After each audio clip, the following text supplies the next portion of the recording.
kita semua senantiasa dalam keadaan sehat walafiat, dalam keadaan iman, dalam keadaan istiqomah, insya Allah. Baik, Bapak Ibu sekalian, malam hari ini kita melanjutkan kembali tema kita terkait dengan kajian kitab politik ekonomi yang agung karangan Syekh Abdurrahman Al-Maliki.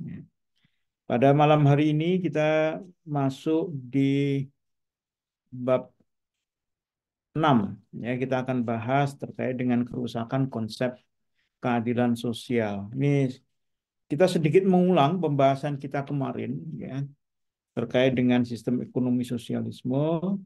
Satu jargon yang diberikan oleh ekonomi sosialisme itu adalah keadilan sosial.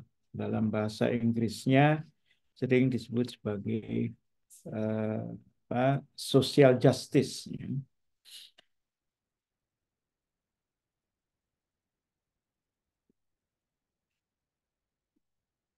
Ya, sudah terlihat Bapak Ibu sekalian ya. Alhamdulillah Ustaz. Bentar, saya review.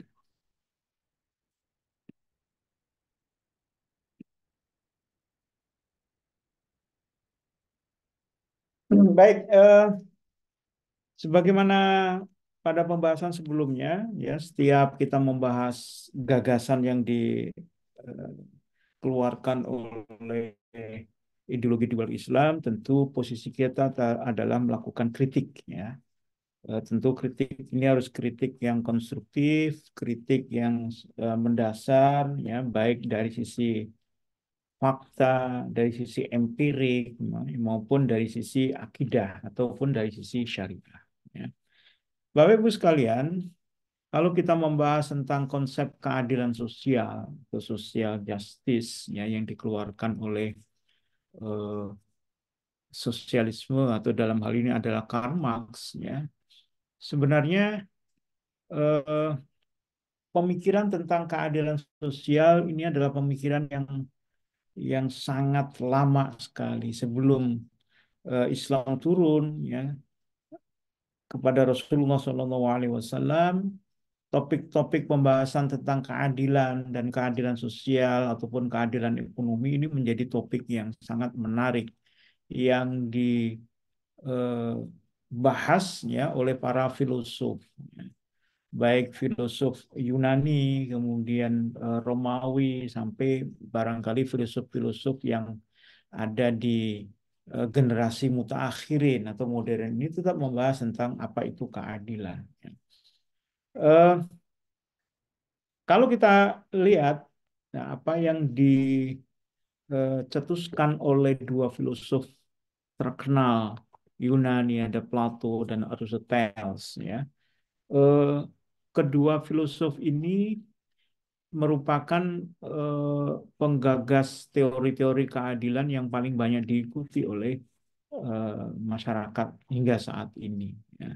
Yang secara umum bisa kita bagi ada namanya keadilan metafisik dan keadilan rasional. Ya. Plato itu mewakili pemikiran keadilan metafisik. Apa itu keadilan metafisik? Keadilan metafisik itu menurut Plato keadilan itu nggak bisa dilihat, ya. Dia sifatnya metafisika gitu. Ya. Dalam bahasa agama sering disebut dengan keyakinan, tidak sampai kepada akidah ya, tetapi sampai pada keyakinan saja. Mereka yakin bahwa keadilan itu akan bisa hadir dengan sendirinya secara metafisik, sulit dikontrol, sulit dibicarakan ya dan sulit dibuktikan. Tetapi ketika semua orang ya melakukan fungsi dan tugasnya masing-masing, menurut Plato keadilan ini akan datang dengan sendirinya. Lalu ada Aristoteles ya, yang mewakili keadilan rasional, keadilan yang itu bisa diperbincangkan, bisa dibuktikan, bisa dirasionalkan gitu ya. Eh, dan keadilan ini juga bisa dirasakan gitu oleh masyarakat. Ya, menurut Aristoteles, keadilan itu bisa saja muncul karena pemberian hak yang seimbang pada setiap individu-individu masyarakat. Seorang akan merasa adil kalau dia mendapatkan eh, apa, kesempatan untuk bekerja yang sama. Seorang akan merasa adil kalau dia merasa mendapatkan kekayaan yang sama atau paling tidak kekayaan yang setimpal dengan jerih payah yang dia lakukan. Ya, itu konsep-konsep keadilan terus berkembang, terus dibicarakan. Dan tentu kalau kita tanya kepada Islam, Islam pun membicarakan tentang itu. Ya, nanti kita bahas terakhir. Ya, apalagi kalau kita bicara tentang nama keadilan, ya, adil itu kan dari bahasa Arab. Gitu. Tentu kalau bicara bahasa Arab, kental kaitannya dengan Islam. Dan Islam sudah mendudukkan apa itu yang dimaksud dengan adil. Dan kita tahu adil itu di dalam Islam ada lawan katanya.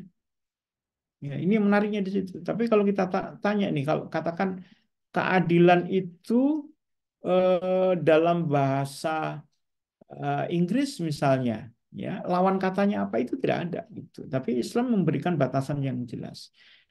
Ada adil, ada zalim kan gitu ya.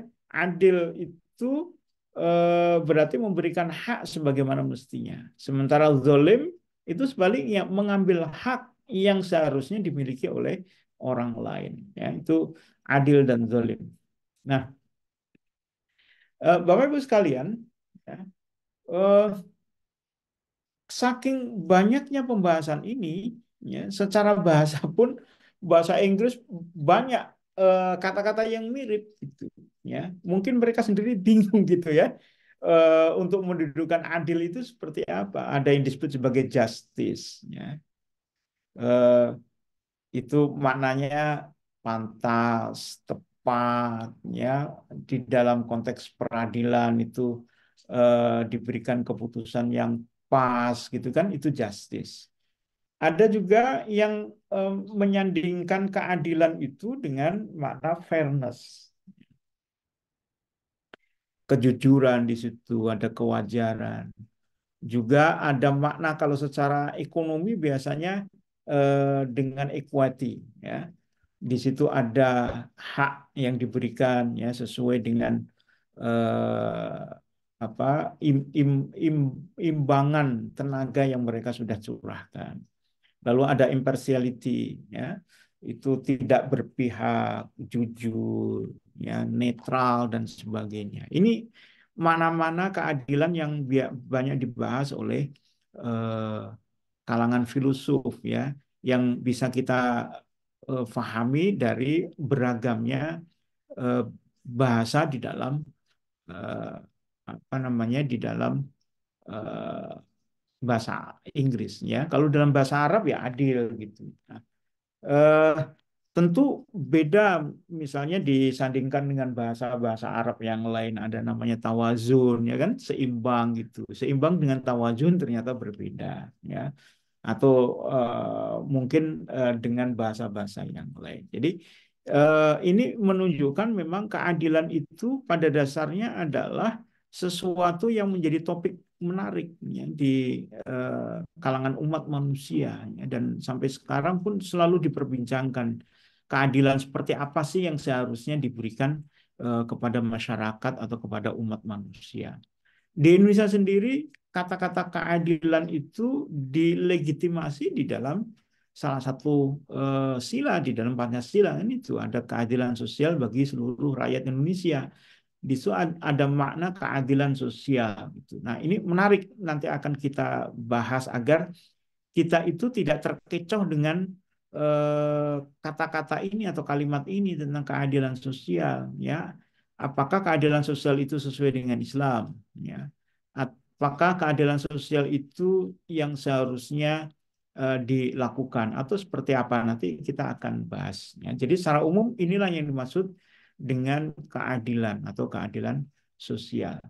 Nah, kalau bicara tentang terminologi ideologis, ya, maka kita mendapatkan terminologi keadilan sosial ini hanya diperoleh atau kita dapatkan di dalam ideologi sosialisme. Kita jarang sekali atau bahkan tidak menemukan di awal-awal pendirian atau terbentuknya ideologi kapitalisme itu ada kata-kata keadilan sosial, karena memang kapitalisme itu sebagai ideologi tidak menaruh perhatian kepada keadilan sosial.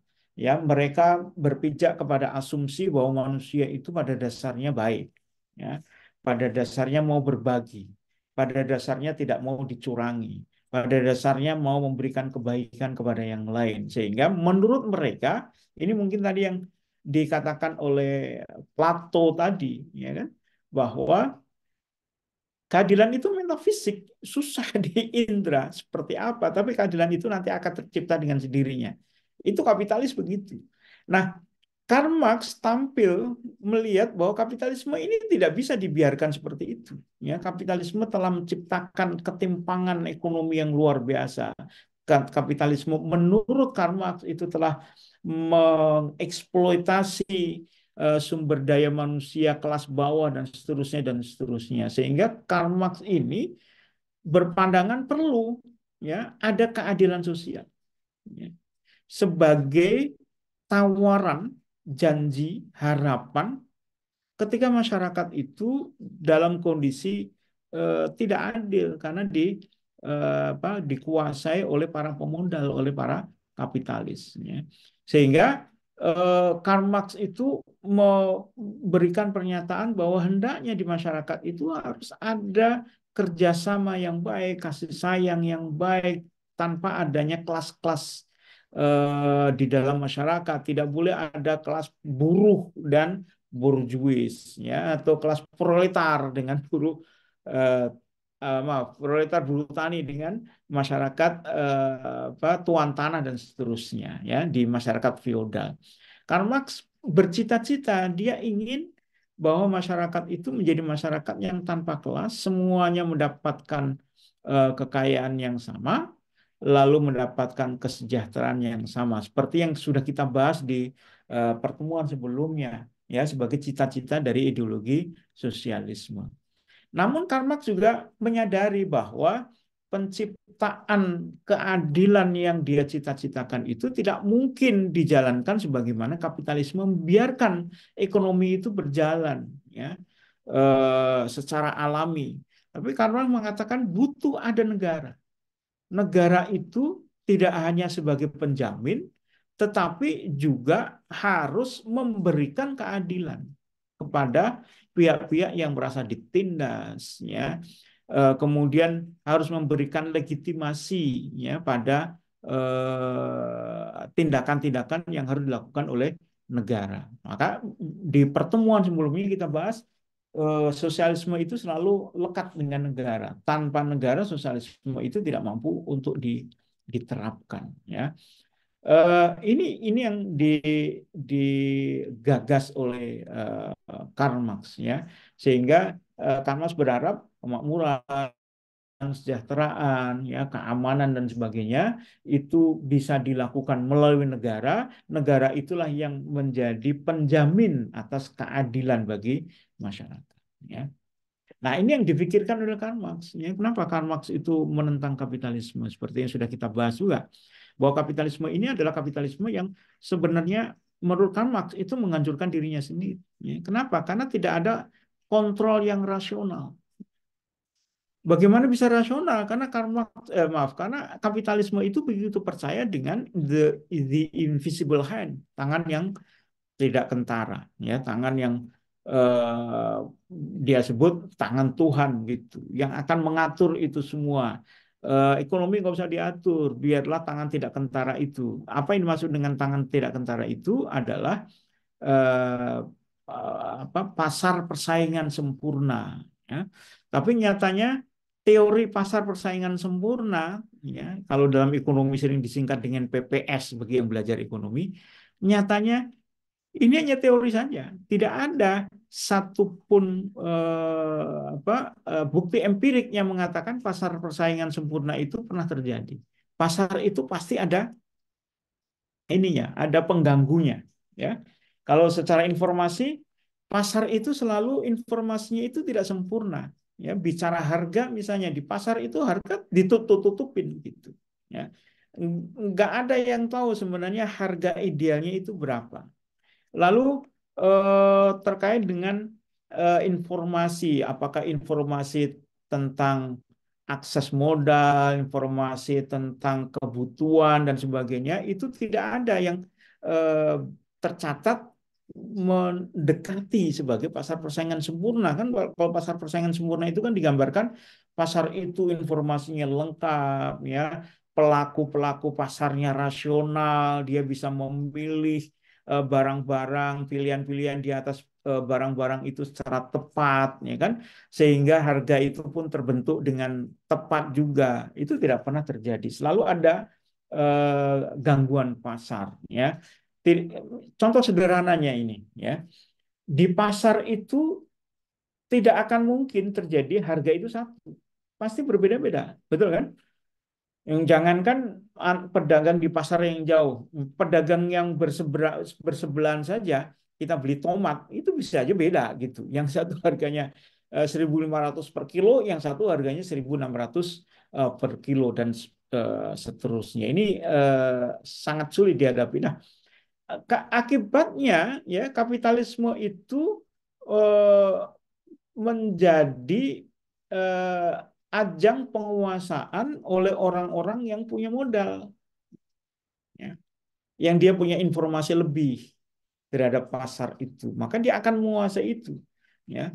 Dengan penguasaan itu, lambat laun orang-orang yang menguasai modal makin lama makin menumpuk modalnya. Dia makin, kalau pabrik, dia pabriknya makin besar. Kalau dia punya pasar, itu pasarnya semakin besar. Sementara orang-orang lain yang tidak memiliki modal makin lama makin sedikit dan makin lama menjadi orang-orang yang termiskinkan. Ya, ini yang dipandang oleh Karl Marx. Kapitalisme ini cacat, kapitalisme ini tidak ideal ya, apalagi kalau dikaitkan dengan tema keadilan sosial. Karl Marx meyakini kapitalisme itu adalah satu sistem yang tidak bisa menjamin keadilan sosial ya.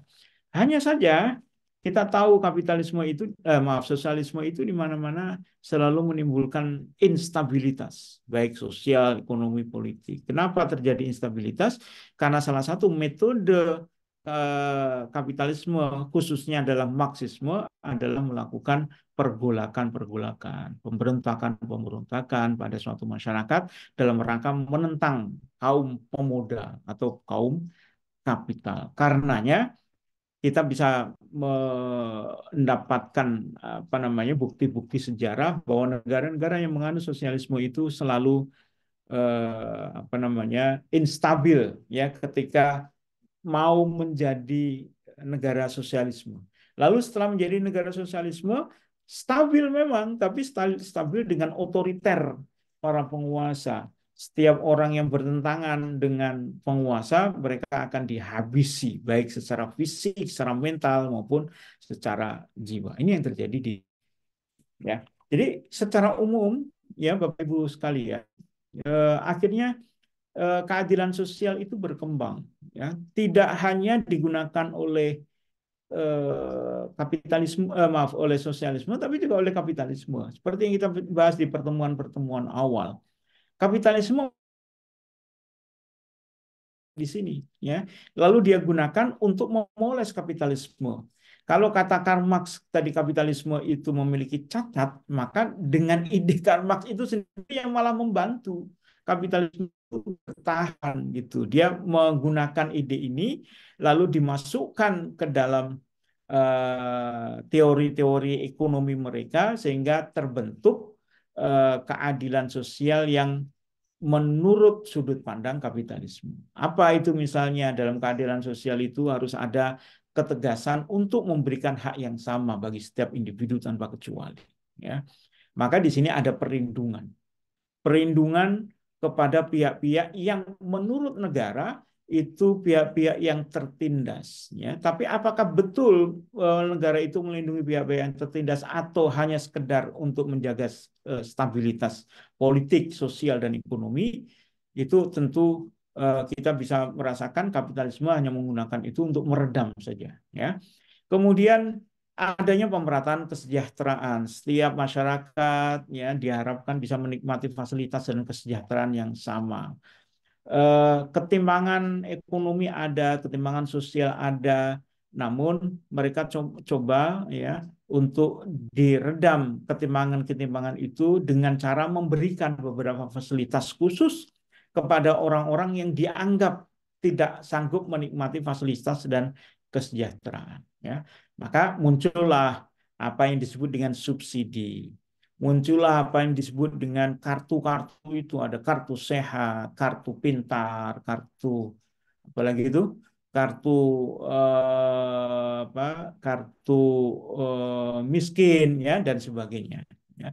Lalu dimunculkan kepedulian sosial, lembaga-lembaga foundation itu dimunculkan. Maka kita tahu di dalam sistem ekonomi kapitalis mengadopsi yang namanya CSR kan gitu, custom apa namanya corporate social responsibility. Ya, perusahaan-perusahaan mengeluarkan sejumlah dana tertentu, ya, biasanya 1% atau 1,5% dari keuntungan mereka untuk apa?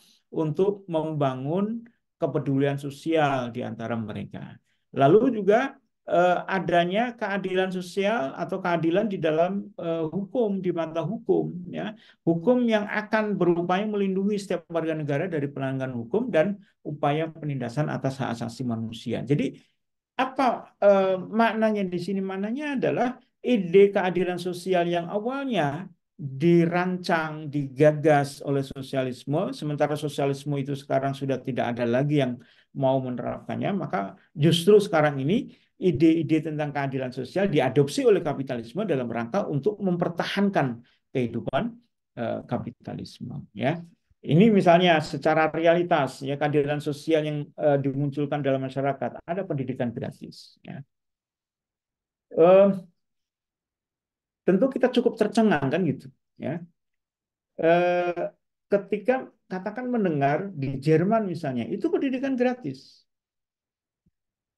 Padahal kita tahu Jerman itu negara kapitalis gitu. Tapi kok pendidikan gratis? Ini kan aneh gitu. Tidak sesuai dengan kaidah-kaidah kapitalisme. Kalau kapitalisme itu kan melakukan kapitalisasi, ya pendidikan bisa dikapitalisasi. Ya. Tapi mereka justru melakukan ini, mereka mengadopsi keadilan sosial di dalam aktivitas mereka. Lalu ada program sosial, ada biaya kesehatan gratis, ya kan? Kemudian pemberian layanan yang sifatnya gratis atau ada subsidi baik layanan kesehatan, layanan air, makanan yang kemarin rame kan ketika ada kampanye nih antara tiga paslon yang ada. Salah satu paslon mengatakan akan memberikan makanan gratis. Ketika dikritik sana sini, paslon itu menyatakan Indonesia ketinggalan karena negara-negara maju katanya 50 lebih negara-negara di dunia ini sudah memberikan makanan gratis kepada eh, masyarakat.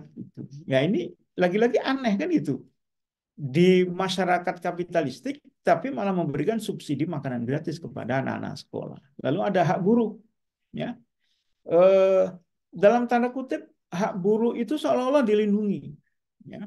Misalnya Undang-Undang Cipta Kerja melindungi tentang jam kerja, melindungi tentang jaminan, ya, termasuk memberikan upah yang adil. Ada istilah UMR, ya, upah minimum regional atau UMK, ya, upah minimum kabupaten atau UMP, upah minimum provinsi. Yang ini mengambil kaidah-kaidah keadilan sosial, ya, namun diberlakukan di negara-negara kapitalis. Ini yang menarik nih, ya. Bahkan mereka sangat apa namanya eh, sang, sangat peduli terhadap UMR. Ya. Coba kalau kita tanyakan kepada buruh, ya, apakah UMR itu bukti perlindungan kepada mereka? Mungkin buruh akan mengatakan iya. Dengan adanya UMR diharapkan tidak ada buruh yang gajinya di bawah UMR. Tidak ada perusahaan-perusahaan yang menekan buruh akibat persaingan untuk mendapatkan lapangan kerja itu cukup ya berat ya sehingga pemerintah berupaya melindungi buruh itu dengan menetapkan UMR ya. Eh, ini apa namanya prinsip-prinsip atau penerapan keadilan sosial yang dilakukan dan hingga saat ini pun kita bisa merasakan ini dilakukan di hampir di semua negara kapitalis ya. Baik, lalu bagaimana pandangan Islam ya terkait dengan prinsip keadilan sosial? Kita harus meyakini bahwa keadilan itu tidak mungkin muncul kalau berdasar di luar syariat Islam. Ini penting nih, pemahaman tentang ini. Ya. Kita harus meyakini bahwa keadilan Islam itu atau keadilan itu hanya bisa muncul ketika syariat itu Islam itu diterapkan.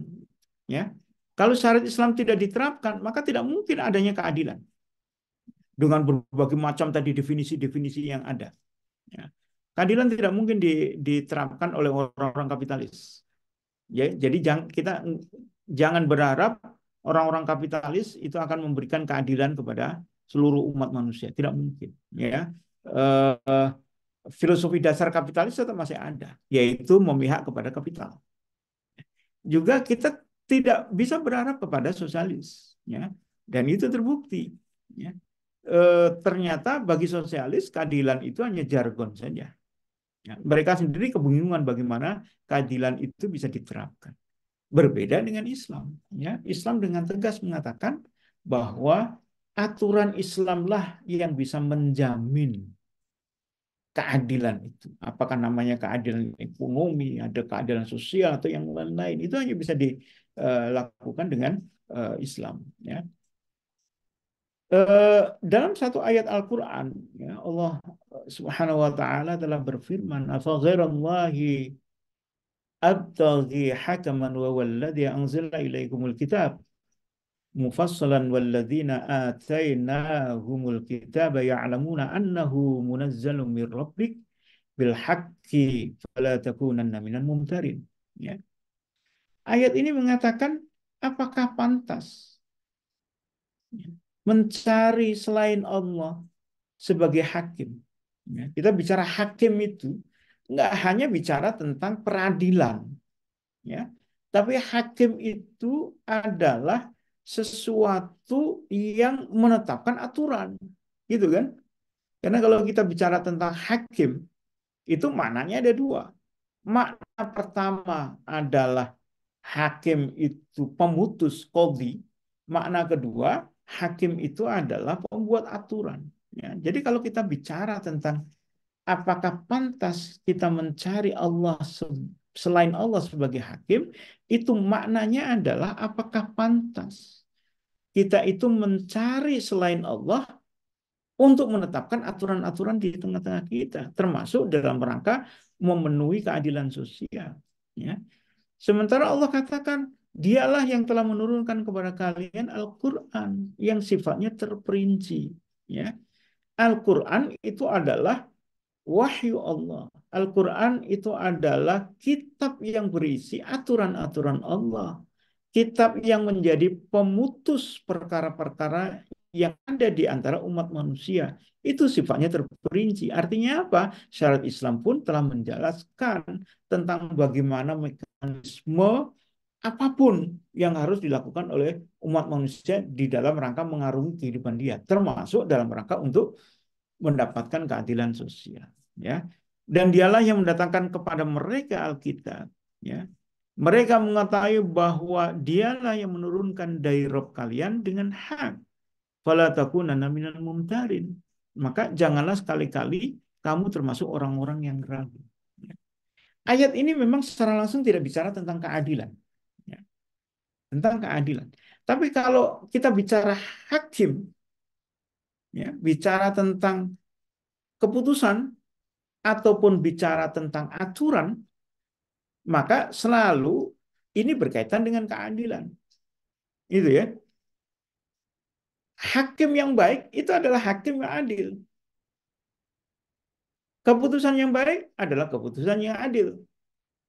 Ya, aturan yang baik adalah aturan yang adil. Jadi kalau Allah memberikan pertanyaan ini, masihkah mencari yang lain? Ini kan pertanyaan retorika, yang artinya apa? Allah ingin menyatakan hanya Allah lah yang layak dijadikan sebagai hakim. Ya. Hanya Allah yang layak. Ya. Karena hanya Allah yang layak, maka tidak pantas kita menggunakan aturan-aturan lain. Jadi kalau Islam memandang bagaimana itu keadilan sosial bisa dipenuhi, maka secara tegas Islam akan mengatakan keadilan sosial atau keadilan hukum atau keadilan ekonomi atau keadilan-keadilan yang lain itu hanya bisa dipenuhi hanya oleh Islam. Gitu, ya. Ayat-ayat yang lain juga banyak. Allah bicara tentang adil, kita diperintahkan untuk adil dan sebagainya. Ya, ini secara etikodi kita harus memahami demikian. Lalu bagaimana secara faktual? Ya, ini menarik untuk kita diskusikan. Sebenarnya kalau bab bab 6 nih di dalam kitab ini yang bicara tentang konsep keadilan sosial, rusaknya konsep keadilan sosial. Kalau diperas ini memang satu dua halaman saja. Kalau diperas materinya ini, ya, bahwa Syekh Abdurrahman Al-Maliki ini mengkritik teori tentang keadilan sosial yang dibahas oleh sosialisme, yang digagas oleh sosialisme, dengan kritikan yang lugas, ya, tidak dengan iktikodi, dengan keyakinan kita. Kalau keyakinan pastilah kita akan mengatakan sosialisme itu salah, tetapi secara faktual, secara fakta, secara empirik, ya, prinsip-prinsip keadilan sosial yang digagas oleh sosialisme, termasuk yang digagas oleh kapitalisme, itu ternyata tidak melahirkan keadilan sosial. Bahkan sebaliknya, yang dihasilkan adalah kezaliman. Ya. Jadi bukan adil. Apa misalnya? Ya. Misalnya ada kebijakan begini, ya, bahwa karena orang-orang miskin itu tidak memiliki kemampuan yang sama untuk mendapatkan pendidikan yang layak, lalu negara membuat regulasi kebijakan dengan memberikan layanan pendidikan gratis untuk orang-orang miskin. Mungkin kita akan menganggap ini adil, masuk akal. Kenapa masuk akal? Ya karena kalau orang-orang kaya mereka sudah bisa dapat pendidikan yang layak. Sementara orang miskin tidak. Ya. Nah, Syekh Abdurrahman Al-Maliki mengatakan ini zalim ini. Kenapa zalim? Karena hak untuk mendapatkan pendidikan secara layak itu tidak hanya diberikan kepada orang miskin. Orang kaya juga berhak. Kok bisa orang kaya itu berhak? Karena sumber anggaran yang digunakan untuk memberikan layanan pendidikan gratis ini diperoleh dari sumber-sumber milik negara dan sumber-sumber milik umum. Kalau kita bicara milik negara, hakikatnya adalah dimiliki oleh seluruh kaum muslimin. Kalau itu adalah sumber dari kepemilikan umum, maka sama. Itu pada dasarnya sumber itu dimiliki oleh kaum muslimin. Nah, kalau ternyata fasilitas itu hanya diberikan kepada orang miskin, itu kan sama artinya telah mengambil hak orang-orang kaya untuk mendapatkan itu. Semoga bisa dipahami. Memang berbeda dengan sistem kapitalisme sekarang ini, yang sumber anggarannya tidak banyak dari pengelolaan sumber daya alam atau pengelolaan kepemilikan umum, tapi sumber anggarannya dari pajak, ya. Dan filosofi pajak mungkin Bapak Ibu sekalian perlu ketahui, filosofi dari pajak itu pada dasarnya menggunakan prinsip keadilan itu, yaitu apa?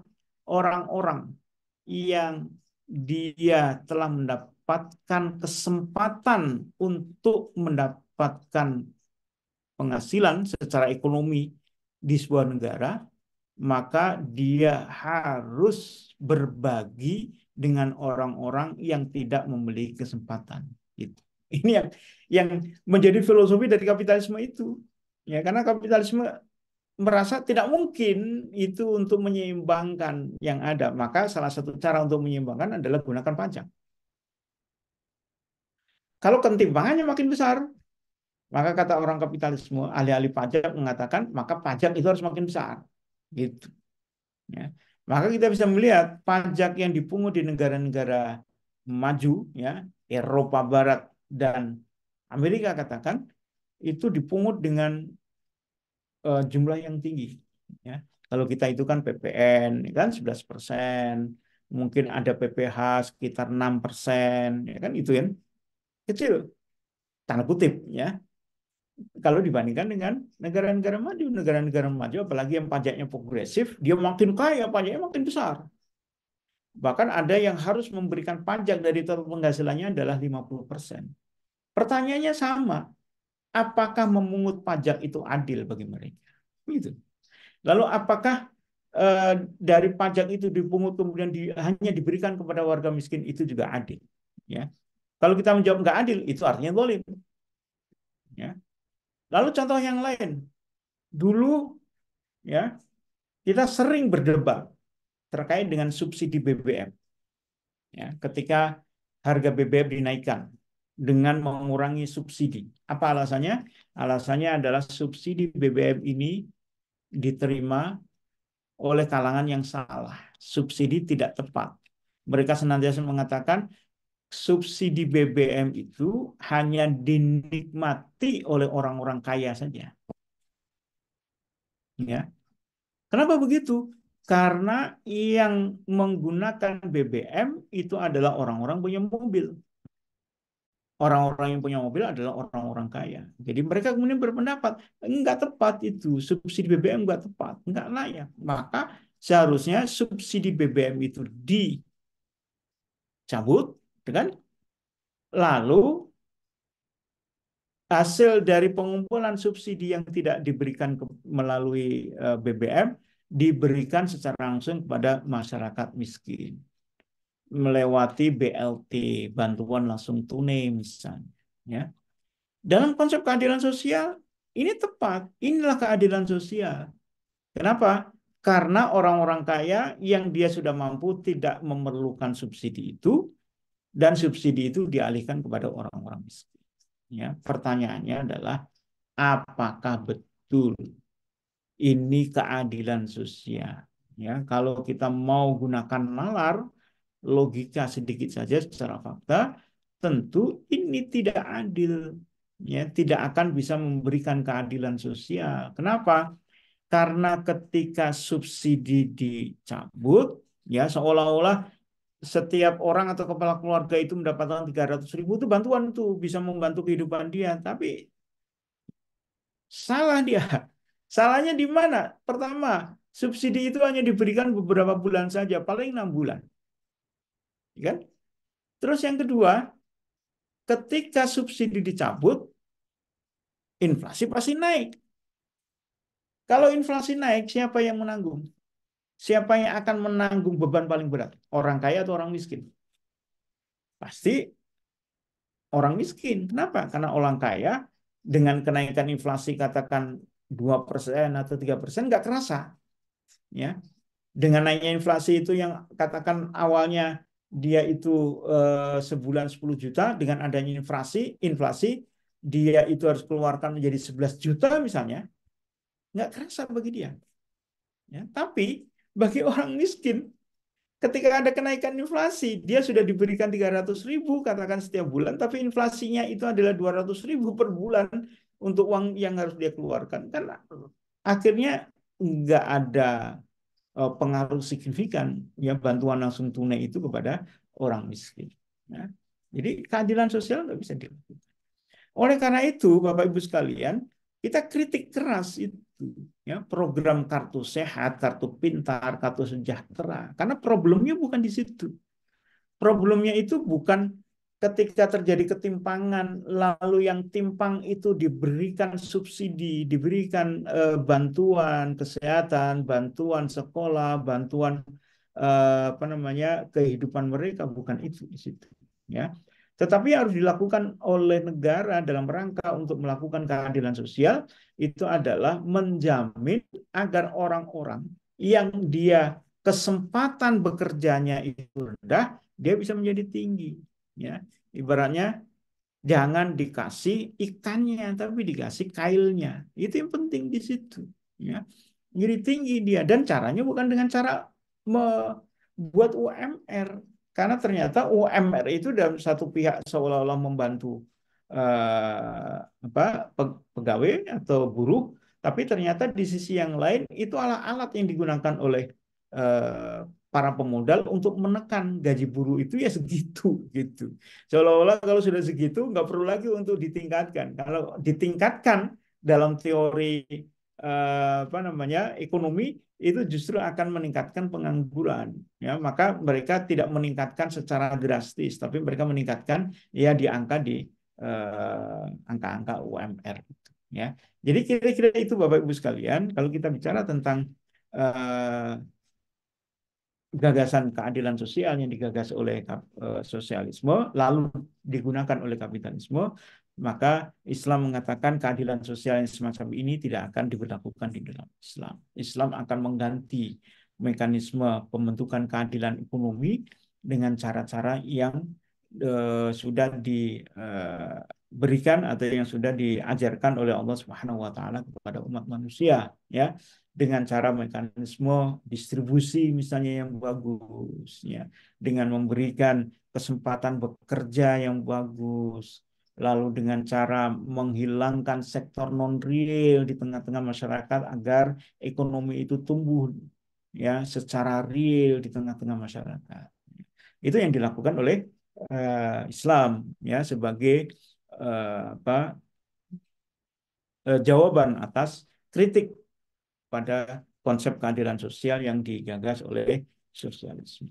Ya, insya Allah nanti di bab-bab berikutnya kita akan bahas bagaimana cara Islam untuk menjawab itu semua. Ya, intinya itu kan kita sudah membuktikan bahwa kapitalisme itu adalah sistem yang bobrok, ya kan? Kemudian sosialisme itu juga sistem yang apa namanya, yang tidak sesuai dengan realitas, ya, maka tinggal Islam itu yang harus maju, ya. Dan bagaimana cara Islam itu untuk memberikan solusi atas itu, nanti kita akan bahas di eh, bab-bab berikutnya. Barangkali begitu Ustadz Azhar, sebagai diskusi awal, ya, barangkali ada yang perlu didiskusikan. Jadi ini topik, kata kuncinya adalah keadilan sosial harus kita pahami eh, dengan tepat, ya, jangan sampai kemudian kita termakan dengan jargon keadilan sosial yang ternyata bukan itu maknanya gitu. Kemudian yang Islam sudah memiliki konsep tersendiri terkait dengan keadilan, dan keyakinan kita mengatakan keadilan yang diajarkan oleh Islam itulah keadilan yang hakiki, karena kita tahu Allah adalah zat yang mengetahui hamba-hambanya, dan pasti Allah yang maha adil itu akan memberikan aturan yang seadil-adilnya untuk umat manusia. Barangkali begitu, Ustadz Azhar. Terima kasih. Ya, alhamdulillah, Bapak Ibu jamaah sekalian, ini kita mendapatkan insight baru ya, dapat maklumat baru atau penjelasan yang baru. Bagi kita sebagian mungkin juga merefresh ya, bahwa kita juga pernah mendengar istilah keadilan sosial. Jadi setidaknya tadi beliau di awal menjelaskan latar belakang kemunculan gagasan ini, ya, dari sosialisme, kemudian sosialisme menjawab dari dampak ya ekonomi atau kapitalisme, di mana sosialisme tidak terbukti, kemudian kapitalisme malah menggunakan gagasan ini ya. Ya alhamdulillah Bapak Ibu, insya Allah ini sesi tanya jawabnya kita buka buat Bapak Ibu yang ingin bertanya berkaitan dengan tema kita malam hari ini, berkaitan dengan gagasan ide keadilan sosial, ataupun ada pertanyaan yang berkaitan dengan bab sebelumnya, bisa saja ditanyakan kembali, mana tahu kita terlupa berkaitan dengan pertanyaan-pertanyaan di bab-bab yang sebelumnya. Ya, sembari menunggu pertanyaan masuk ini Ustadz, Eh, Ya, Ustaz. iya, saya ngambil kesempatan pertama dulu berkaitan dengan terminologi. Ya, ini kan terminologinya ini kan eh, tidak asing, Ustaz. Ya, Keadilan sosial ini. Nah, tinggal persoalannya terminologi ini terminologi yang khusus atau terminologi yang umum, Ustaz, bagi kita. Sehingga kita bisa menggunakan ini atau dia boleh kita pakai. Itu dari yang pertama dulu, Ustaz. ya, Nah, yang kedua, bahwa kita pahami di negeri kita lah khususnya ya, kita punya sila yang kelima di Pancasila kita yang punya gagasan bahwa keadilan sosial bagi seluruh rakyat Indonesia. Nah, persoalannya Ustaz, ini kita bisa saja mengautokritik lah ya, mungkin satu sisi gagasan sila yang kelima itu apakah memang itu terinspirasi ya dari kapitalisme atau terinspirasi dari sosialisme ini Ustaz. Nah, mungkin untuk ya. sesi kedua segmen ini dua pertanyaan dulu nih Ustaz. Ya, baik, Ustaz. Memang terminologi eh, tentang keadilan sosial itu pasti memiliki makna khusus. Ya, hanya kan begini. Kita harus menyadari bahwa sebenarnya tidak tepat gitu. Social justice itu diartikan dengan keadilan, keadilan sosial. Ya, Eh, kenapa tidak tepat? Karena keadilan itu sendiri kan berasal dari bahasa Arab. Ya, lebih khusus lagi adalah keadilan itu eh, berasal dari terminologi yang ada di dalam Al-Quran. Pasti ada makna-makna syar'i di situ. Ya, nah, menariknya kenapa? Karena ya ini mungkin Bapak Ibu baru ngeh gitu. Coba kalau ditanyakan eh, bahasa Indonesianya justice itu apa? Ada yang menemukan nggak? Ini ini pertanyaan menarik itu ya. Saya pernah ditanya gitu atau di kelas itu ditanya oleh dosen saya gitu, ya ketika bahas filsafat. Beliau tanya, tolong ada yang tahu nggak arti apa namanya eh, bahasa Indonesia keadilan? Kita di seluruh kelas itu berpikir apa ini dalam bahasa Indonesia keadilan di situ. Ya. Ini artinya apa? Artinya apa? Ini menarik nih. Artinya apa? Berarti di dalam struktur masyarakat kita, pembahasan keadilan itu belum muncul. Nggak pernah muncul. Paham maksud saya ya? Dan ternyata kalau justice itu diartikan sebagai keadilan, itu bahasa Arab. Dan orang-orang Indonesia kalau ditanya, tahu nggak tentang keadilan? Jawabannya tahu. Berarti ya, ini satu sisi tentu mungkin yang membanggakan kita atau yang membanggakan kita sebagai muslim.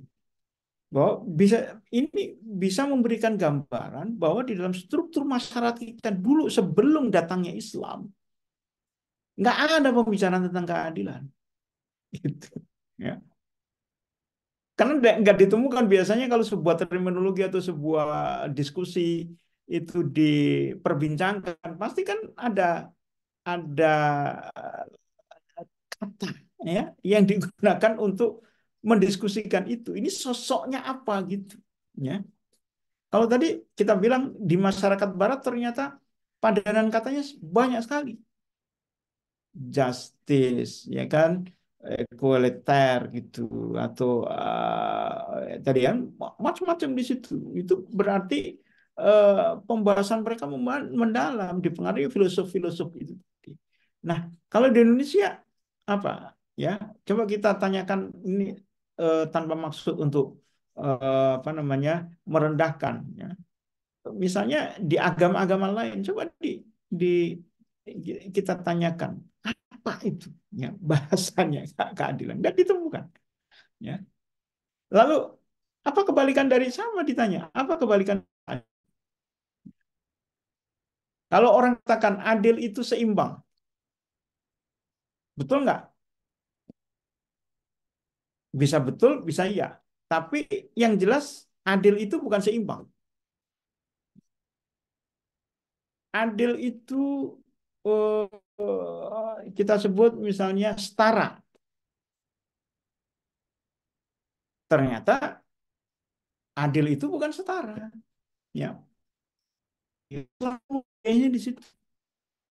Sementara kalau kalau di dunia barat, adil itu kan dimaknai sebagai setara, seimbang, ya kan? Makanya ada kesetaraan gender, ada keseimbangan, ya.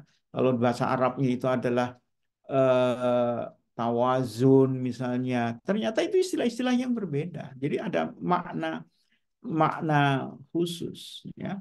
Nah, eh, sehingga ya kalau kita ingin membicarakan adil sebagai makna adil, ya, maka kita harus melihat mana Islam itu menerapkan makna adil itu.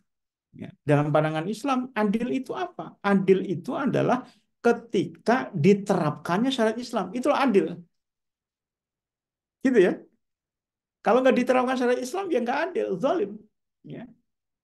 Memberikan hukum sesuai syariat Islam, adil. Memberikan hukum tidak menggunakan syariat Islam, zalim. Gitu. Ya. Jadi kalau ditanyakan ini kok ada terminologi khusus, ya iya. Itulah yang tadi saya sampaikan dengan ungkapan kita jangan terkecoh dengan makna keadilan, ya, karena ternyata keadilan yang kita pandang dalam sudut pandang Islam itu berbeda dengan keadilan yang dilihat dari sudut pandang yang lain, gitu. Kita sebagai seorang Muslim tidak akan pernah mengatakan ini adil kalau diputuskan tidak dengan syariat Islam, ya.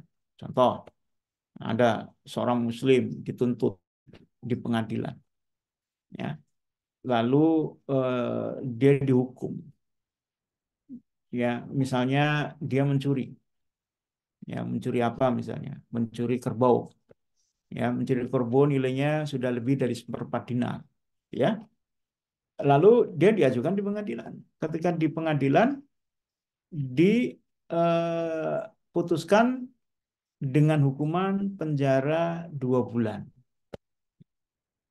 Pertanyaannya adalah apakah putusan 2 bulan itu adil atau tidak? Ya, maka setiap orang punya persepsi masing-masing.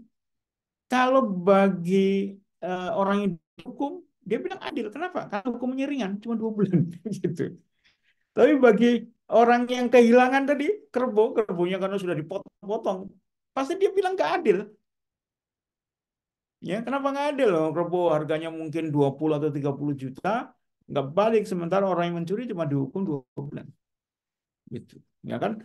Ibaratnya sudah dihukum 2 bulan, dikasih makan di situ dan bisa menikmati harga kebun 30 juta. Berarti kan ini kalau hitung-hitungan ekonomis nih, berarti orang itu 2 bulan penghasilannya adalah 30 juta dibagi dua, 15 juta ditambah dengan makan minum gratis di penjara. Gitu. Nggak adil gitu. Masing-masing punya punya ini, tapi ketika kita percaya, yakin bahwa syariat Islam itu yang harus digunakan untuk eh, me- memutuskan ya perkara-perkara yang ada. Maka apapun yang diputuskan oleh syariat Islam, maka setiap orang itu harus merasa itulah keadilan yang diberikan oleh Allah Subhanahu wa taala. Misalnya mencuri, ya, potong tangan. Kan gitu.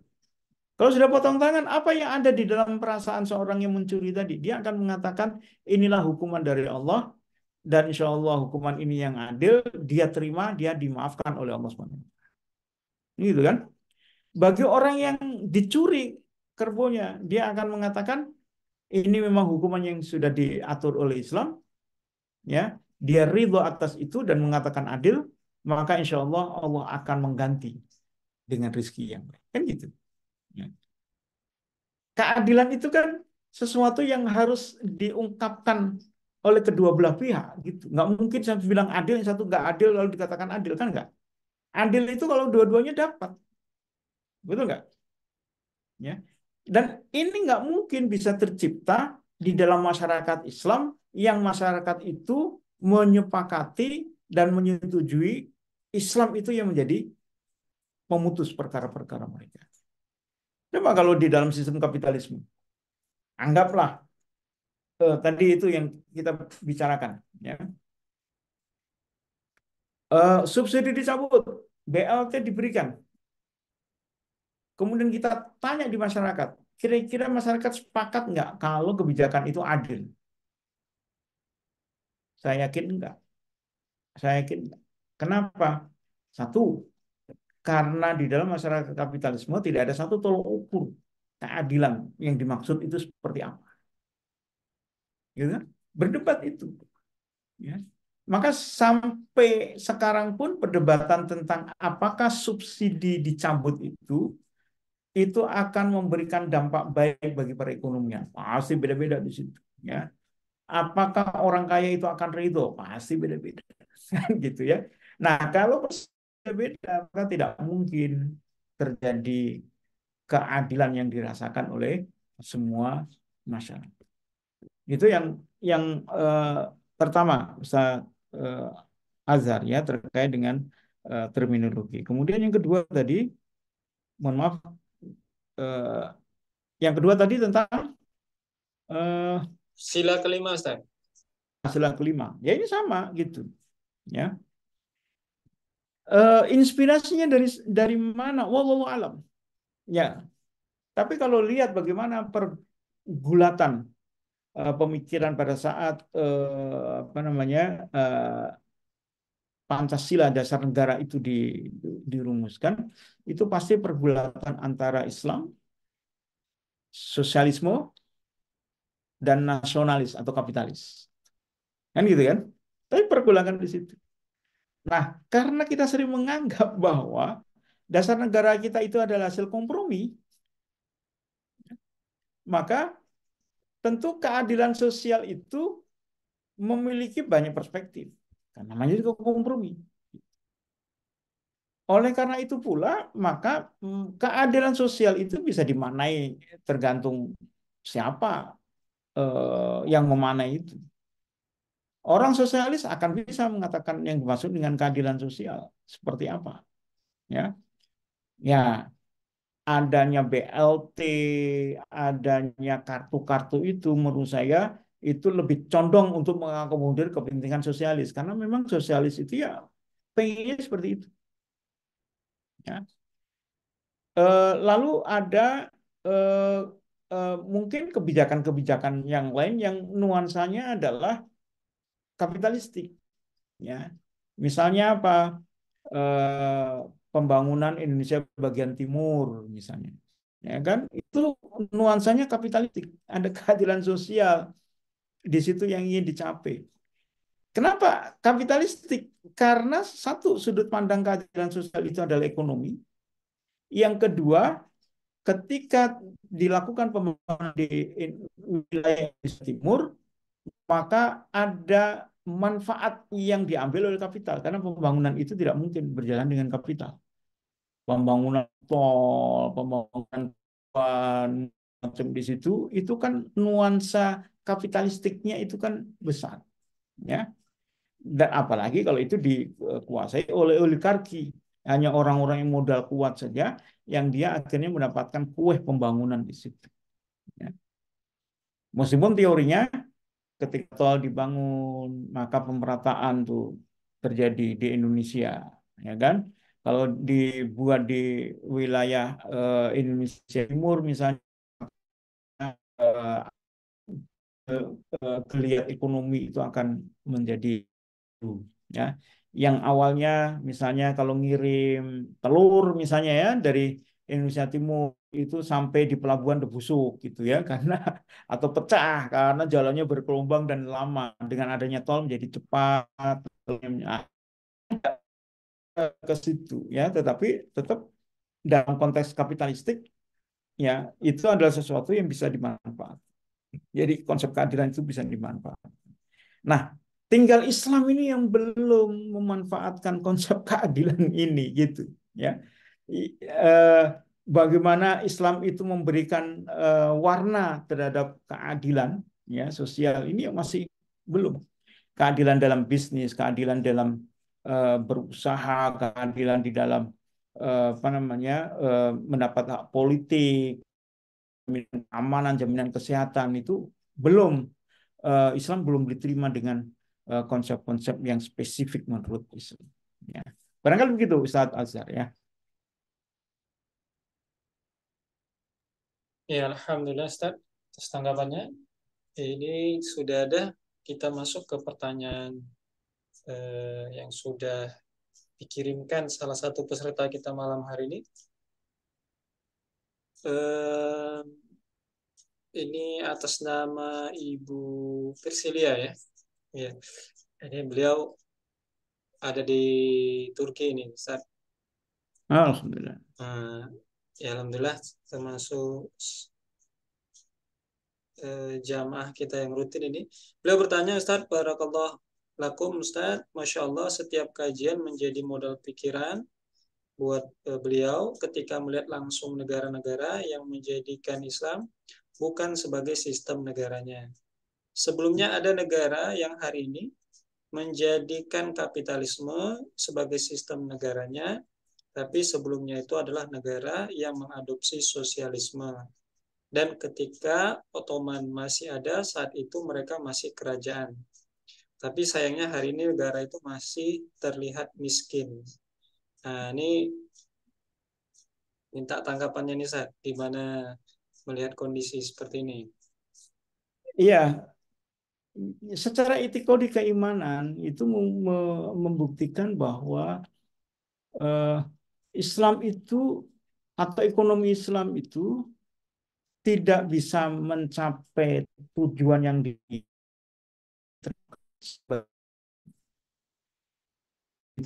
itu poinnya di situ. Ini bukti. Ya. Misalnya eh, bicara ekonomi Islam, lalu bilang kita itu sudah pakai ekonomi Islam, apa buktinya? Ada bank syariah. Ya. Ingat, bank syariah itu bukan institusi yang berupaya untuk memberikan kesejahteraan bagi umat. Bank syariah itu ya bank aja. Kita nggak mungkin berharap dari bank itu agar ekonomi umat itu tumbuh. Ya.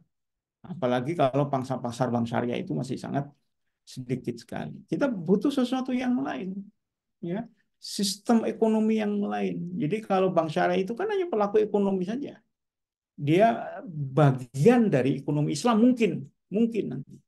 Ya, tetapi ekonomi Islam itu senternya itu bukan bank. Ya, bahkan di dalam ekonomi Islam bank itu hanya dianggap sebagai institusi penunjang saja antara perlu dan nggak perlu gitu. Penunjang itu apa? Penunjang itu alat pertukaran aja, alat transaksi. Bank itu fungsinya begitu. Ya, sementara kalau kita bicara tentang bagaimana masyarakat itu bisa tumbuh, ya kan, dengan baik, ya, maka yang dibutuhkan bukan bank, yang dibutuhkan adalah baitul mal. Dan baitul malnya bukan baitul mal watambil, bukan BMT, ya. Tapi baitul mal lembaga keuangan negara. Ya, kalau bicara sekarang ini ya ini yang menangani fiskal, yang menangani moneter, ya kan? Ini bisa lembaga super body gitu, ya, termasuk Departemen Keuangan. Kalau sekarang kan dipisah-pisah nih. Di Indonesia ini kan Departemen Keuangan atau Kementerian Keuangan beda, kemudian bagian apa namanya moneter beda, ya kan? Moneter itu oleh Bank Indonesia, kemudian fiskal itu oleh Kementerian Keuangan, lalu ada perbankan itu sendiri oleh OJK, masing-masing terpisah. Kalau dalam sistem ekonomi Islam Harus ada baitul mal yang dia bisa melakukan upaya agar kesejahteraan itu bisa dilakukan. Maka baitul mal itu akan mengelola sumber-sumber keuangan negara, yang akan mengelola anggaran keuangan negara itu seperti apa. Itu. Ya, insya Allah nanti akan kita bahas detail ya satu persatu. Ya intinya sebenarnya kita bicara tentang politik ekonomi Islam itu bicara tentang kesejahteraan. Itu aja sih sebenarnya. Sejahtera itu artinya apa? Sejahtera itu tidak hanya negaranya kaya, tetapi juga masyarakatnya itu kaya. Bagaimana aspek kemiskinan? Memang kemiskinan itu eh, sesuatu yang bisa diatasi, bisa juga tidak. Poinnya itu bukan di kemiskinannya itu, poinnya itu adalah di keadilan. Ya. Artinya apa? Kalau kemiskinan itu muncul karena ketidakadilan, itu yang dituntut oleh Islam. Tapi kalau kemiskinan itu terjadi karena ujian dari Allah, karena Allah itu kan menguji juga dengan kemiskinan itu, maka tentu penguasa atau negara tidak dituntut untuk itu. Ya. Di zaman Rasul orang miskin masih ada, kan gitu. Di zaman Khalifah, ya Abu Bakar, Umar, Utsman, Ali, orang miskin masih ada. Pertanyaannya apakah Utsman, Umar, Abu Bakar, Ali itu berdosa karena ada rakyatnya miskin? Maka jawabannya akan berdosa kalau kebijakan-kebijakan yang ada membuat mereka miskin.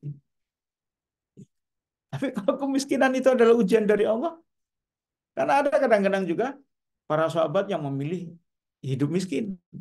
Artinya miskin itu ya secukupnya gitu, bukan orang kaya, tidak memiliki usaha besar, tidak memiliki onta, rumah mungkin juga tidak ada, kan? Hidupnya di emper masjid yang disebut dengan ahlus sufah itu kan, ya. Itu kan dipelihara oleh negara. Dengan negara yang berupaya untuk mengatasi dan memberikan kebijakan-kebijakan yang adil itulah yang insya Allah akan dihapuskan dosanya oleh Allah. Tidak termasuk atau tidak menjadi negara atau penguasa atau khalifah yang zalim. Ya. Karena mereka sudah menerapkan prinsip-prinsip keadilan di dalam ekonomi. Gitu ya. Ini karena bukan pertanyaan, jadi itu apa responnya kira-kira seperti itu. Ya, syukuran Ted atas tanggapannya. Belakangan saya belum tahu itu pernyataannya, tapi setidaknya ini eh, memperkaya diskusi kita malam hari ini, Bapak Ibu. Ini tadi ada yang saya coba konfirmasi dulu tadi, Pak Harun atau siapa ini yang coba raise hand ya? Oh iya, silakan Pak Harun.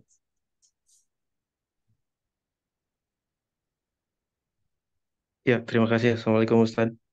Waalaikumsalam Waalaikumsalam. warahmatullahi wabarakatuh. Sebelumnya saya baru mengikuti kajian ini Ustaz, karena saya mendapat informasi dari Taskif, kemudian di Taskif itu ada pemateri Ustadz Budi Mulyana, kemudian saya cari profil pemateri itu, kemudian menemukan syiar malam atau channel syiar malam itu.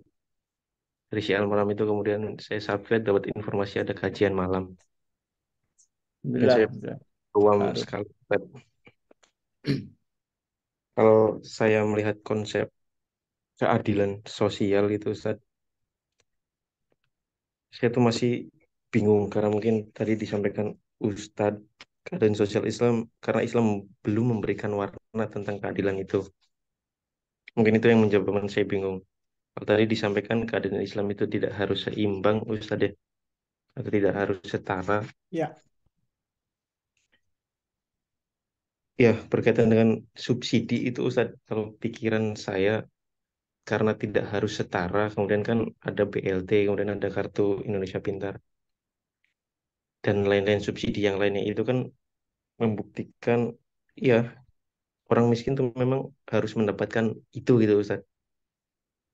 Karena kan ia hmm. membutuhkan ya, apakah itu tidak termasuk keadilan ya Ustaz ya? Kalau yang tadi disampaikan. Kemudian yang kedua mungkin Ya. ya keadilan tidak harus seimbang, keadilan tidak harus setara, dan saya pernah melihat sedang olahraga kemudian menemukan satu sisi satu keluarga sedang berjalan jalan gitu, sisi satunya saya menemukan satu keluarga pula tapi dengan kondisi yang berbeda. Saya tahu Allah itu adil, Ustadz, karena keadilan itu kan tidak harus seimbang, tapi ya tidak harus memiliki materi yang sama, tidak harus memiliki mobil, tidak harus memiliki kekayaan yang sama, artinya begitu. Tapi di mana Ya. letak keadilan Allah gitu maksudnya?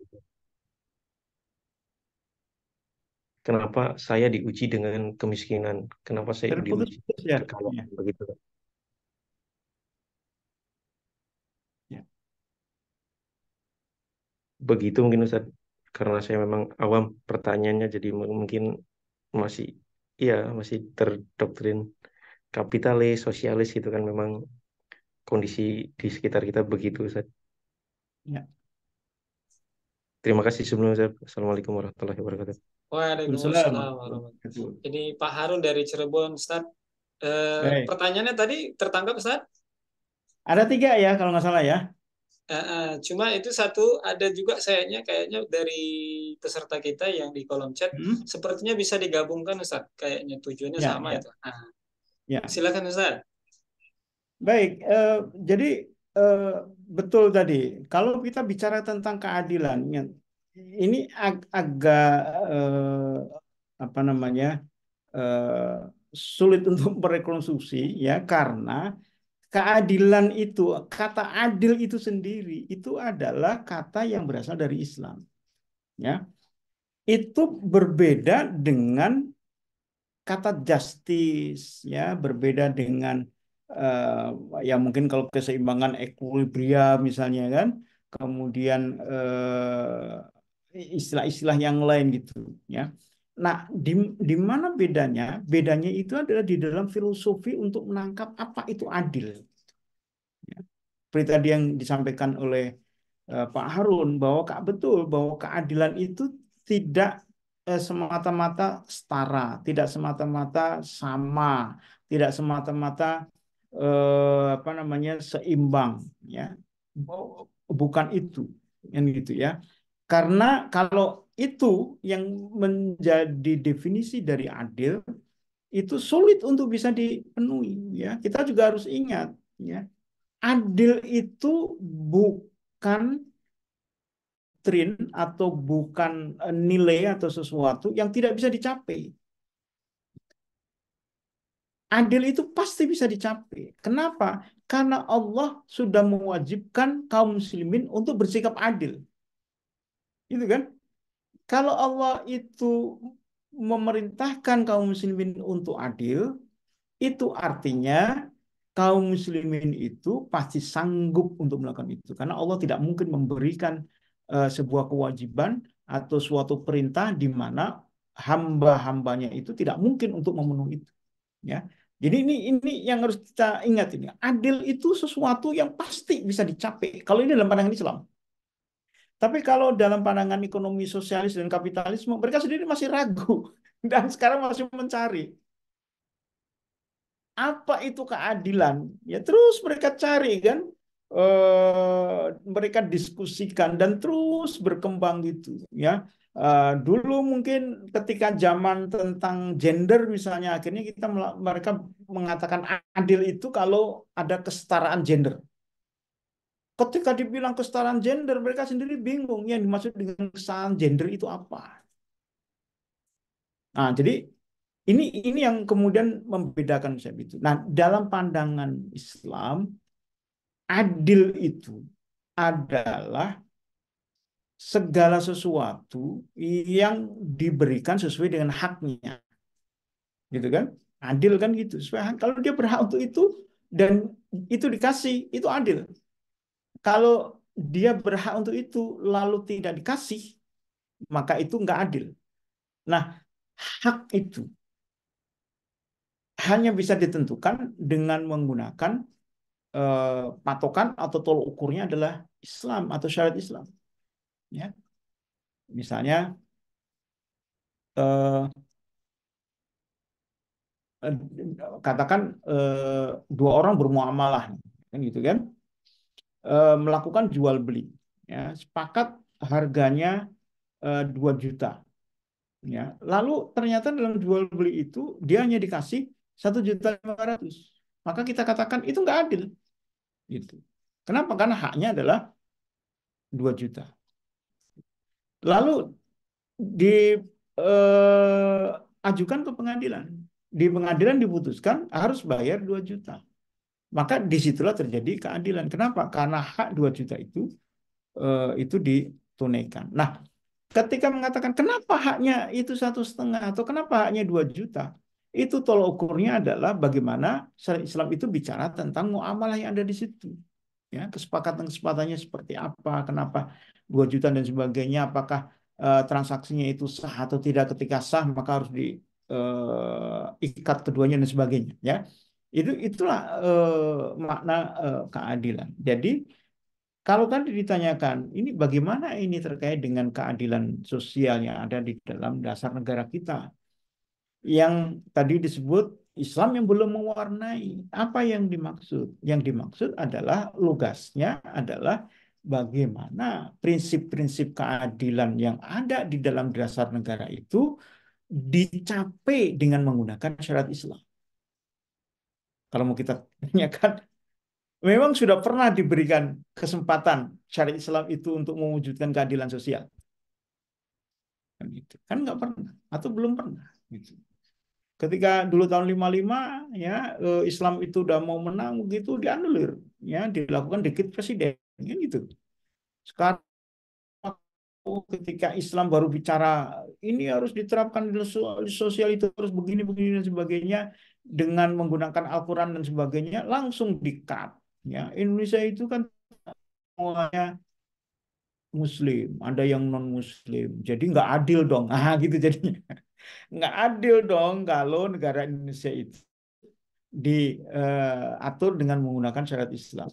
Ya, lagi-lagi pertanyaan juga, apakah tepat orang katakan adil dong?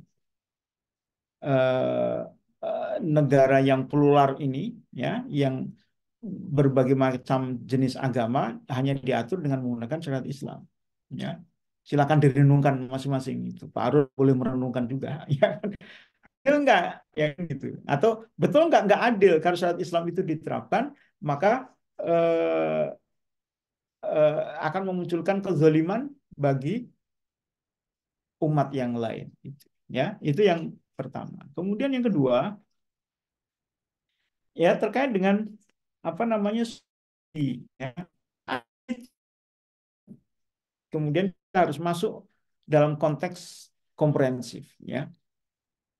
Setiap makna bahasan kita itu kalau ditangkap dengan sepotong-sepotong, maka kita akan mengatakan ya itu benar. Ya, paham maksud saya? Jadi misalnya tadi ada orang miskin, kasih subsidi dong. Benar nggak? Adil nggak? Maka kita akan mengatakan adil. Ya. Dan Islam pun mengajarkan kalau ada orang miskin ya dibantu. Baik negara, baik masyarakat dibantu, gitu. Ya. Tapi kok kenapa kita mengatakan itu nggak adil, itu zalim? Yang dimaksud adalah ketika menerapkan prinsip dengan cara memberikan sesuatu, uang dan sebagainya kepada orang-orang yang dianggap belum mendapatkan kehidupan.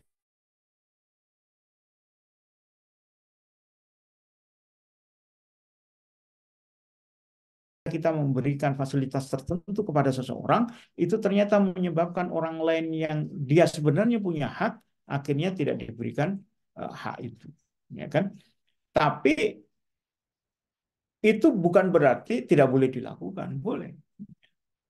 Jadi memberikan BLT itu boleh, tapi pemberian BLT itu dengan cara meninggalkan mekanisme keadilan yang lain, itu yang disebut oleh Islam itu zalim tadi. Ya. Jadi harus komprehensif, tidak sekedar memberikan BLT. Apalagi tadi yang sudah saya jelaskan, kelihatannya adil, tapi ternyata BLT itu hanya bisa mengatasi problem ketidakadilan itu 6 bulan saja semasa BLT-nya diberikan. Kalau BLT nggak diberikan, ya mereka akan menjadi tidak adil lagi. Ya, jadi Islam mengharapkan keadilan itu sifatnya tidak temporer, tidak terbatas oleh waktu, tapi keadilan itu harus dilakukan terus-menerus dan semua masyarakat merasakan kenyamanan, ketentraman, kesejahteraan ya di dalam kehidupan mereka. Lalu tadi itu kalau nggak salah tangkap tadi Pak Harun itu menyatakan tentang gimana keadilan Allah kira-kira begitu ya. Ada orang yang diuji dengan miskin, tapi ada diuji dengan kekayaan dan sebagainya ya. Barangkali bisa sampaikan begini Pak Harun, kita harus membedakan antara konteksnya keadilan Allah dengan konteks keadilan yang ada di dalam sudut pandang manusia. Ya. Ketika kita mengatakan di mana keadilan Allah, kalau ada yang miskin, ada juga yang kaya gitu. Nah, berarti kita masih menggunakan sudut pandang kita untuk bicara tentang keadilan. Gitu. Bahwa yang adil itu kalau semuanya kaya gitu, ya kan?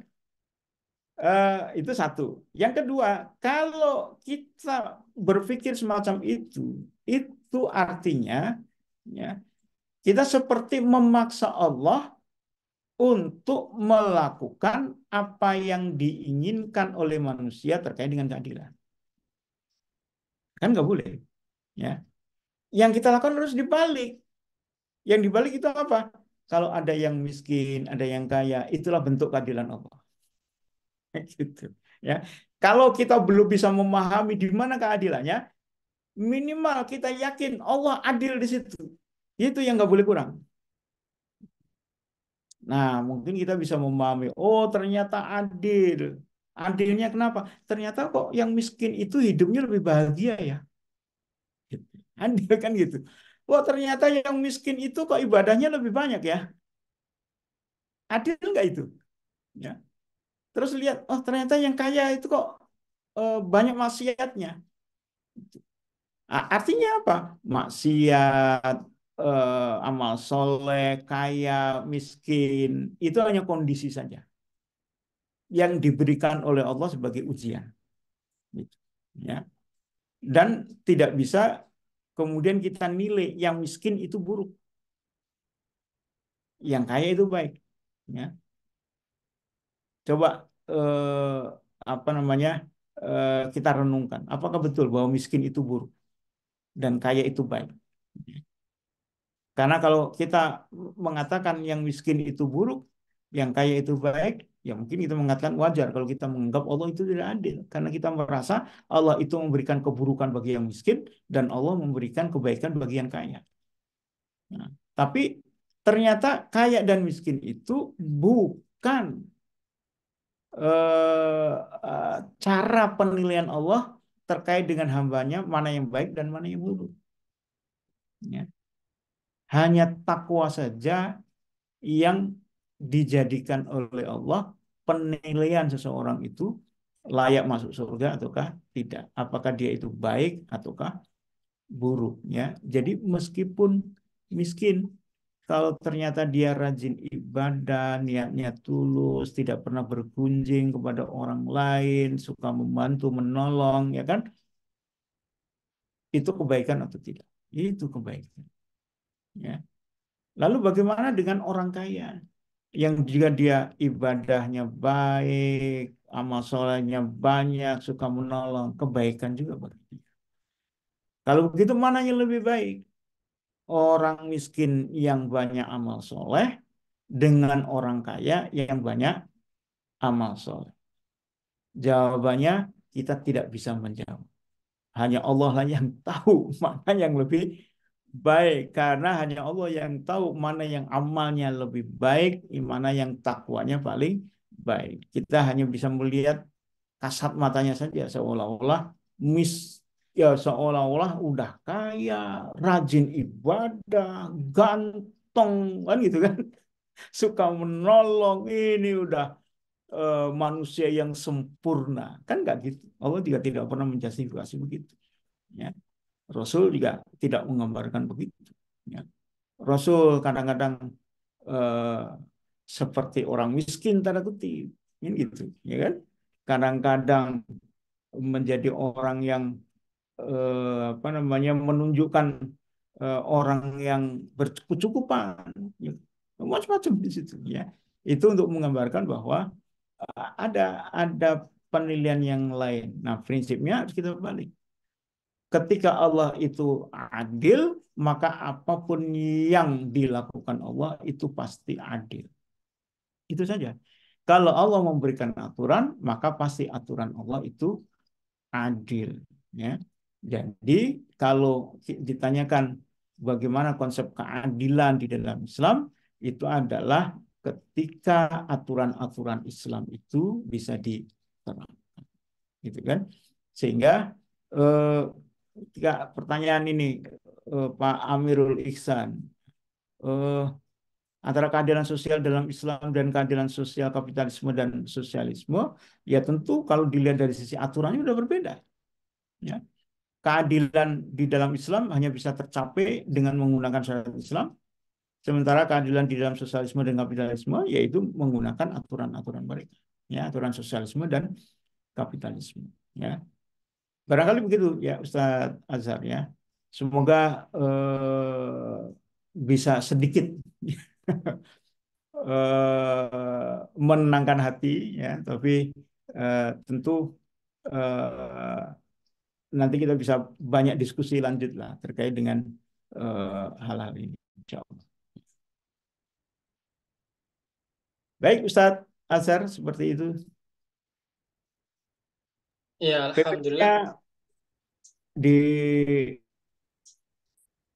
izin boleh PPT-nya juga. Maksudnya apa ini? Oh, Boleh materinya, PPT-nya. Ustaz. Ini Materinya. ya kita pura-pura nggak tahu aja nih, izin boleh ya boleh ini. Boleh Ya, apa? ya, alhamdulillah. Bapak Ibu jamaah sekalian, ini semua pertanyaan tadi sudah terjawab. Eh, Kami kira kita cukupkan saja Ustadz ya. Baik, baik Ustadz. Ya, kalau begitu bisa kasih, ya alhamdulillah beliau ngasih feedback. Terima kasih atas jawabannya Ustadz. Nah, memberikan pemahaman. Ya, alhamdulillah Ya. Pak Harun bisa bergabung. Mudah-mudahan majelis kita bisa berfaedah buat kita semua. Boleh kasih closing statement untuk kajian kita pada malam hari ini? Ya, tentu kita mengkritisi konsep keadilan sosial yang digagas baik sosialisme kapitalisme karena satu hal yang pasti yaitu mereka tidak menggunakan syariat Islam. Ya. Sehingga kesimpulannya kalau kita ingin mendapatkan keadilan yang sebenar-benarnya dunia akhirat, ya khususnya di dunia ini kita mendapatkan keadilan itu tidak mungkin bisa dicapai tanpa menggunakan aturan dari yang maha adil, yaitu apa? Aturan syariat Islam, insya Allah. Itu. Nah, berikutnya nanti kita akan bahas tentang aturan-aturan syariat Islam tentang cara mendapatkan kesejahteraan. Maka tentu bingkai yang ada dalam kita adalah itulah satu-satunya aturan yang adil, ya, yang harus kita terapkan. Barangkali gitu Ustaz Azhar. Terima kasih. Mohon maaf jika ada kekhilafan. Assalamualaikum warahmatullahi wabarakatuh.